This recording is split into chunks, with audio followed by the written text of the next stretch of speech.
Bom dia, aqui é Betina Roxo e seu Morning Call do dia 22 de abril da XP Investimentos.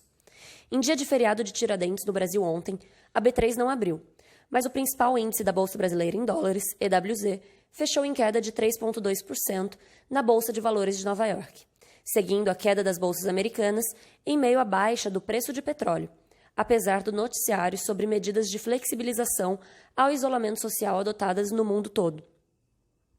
Nesta manhã, mercados internacionais sobem após a aprovação de novos estímulos para pequenas empresas nos Estados Unidos, recuperando parcialmente a queda de ontem, puxada pelo cenário pessimista no preço de petróleo, que operou pela primeira vez em campo negativo.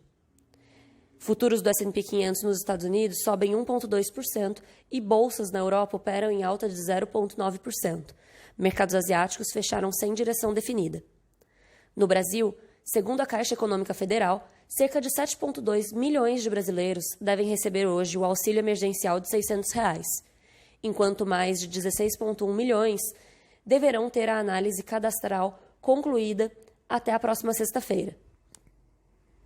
A agenda de indicadores e eventos de hoje traz como destaques a divulgação às 10h30 dos dados de arrecadação da Receita Federal de março e a videoconferência realizada entre parlamentares e o presidente do Banco Central, Roberto Campos Neto, para tratar assuntos legislativos.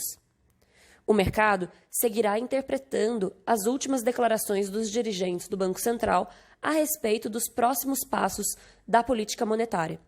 De acordo com analistas de mercado, tanto o presidente da instituição, Roberto Campos, quanto o diretor de política econômica poderiam ter sinalizado que cortes maiores na Selic poderiam estar no radar da instituição já para a próxima reunião de maio. O período de silêncio do Banco Central se inicia na próxima quarta, dia 29. Até lá, o mercado buscará por confirmações ou correções de interpretações.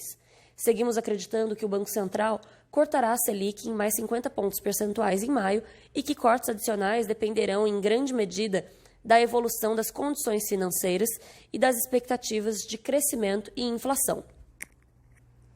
No campo político, o ministro Alexandre de Moraes, do Supremo Tribunal Federal, autorizou a abertura de inquérito sobre as manifestações do fim de semana em que participantes pediram intervenção militar.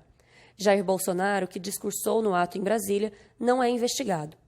O pedido da Procuradoria-Geral da República é para que seja apurada a organização e financiamento dessas manifestações, com base na Lei de Segurança Nacional, que proíbe a propaganda pública de processos violentos ou ilegais para alteração da ordem política ou social.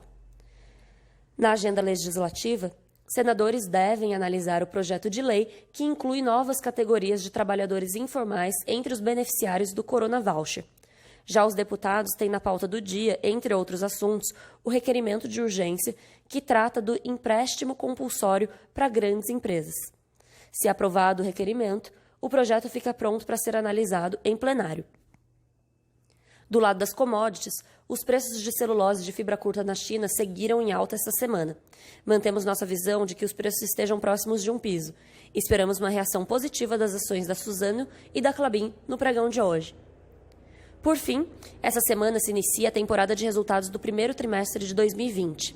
Essa temporada de resultados será bastante relevante na nossa visão, pois mostrará os primeiros impactos e medidas sendo tomadas pelas principais empresas brasileiras em relação à crise do coronavírus.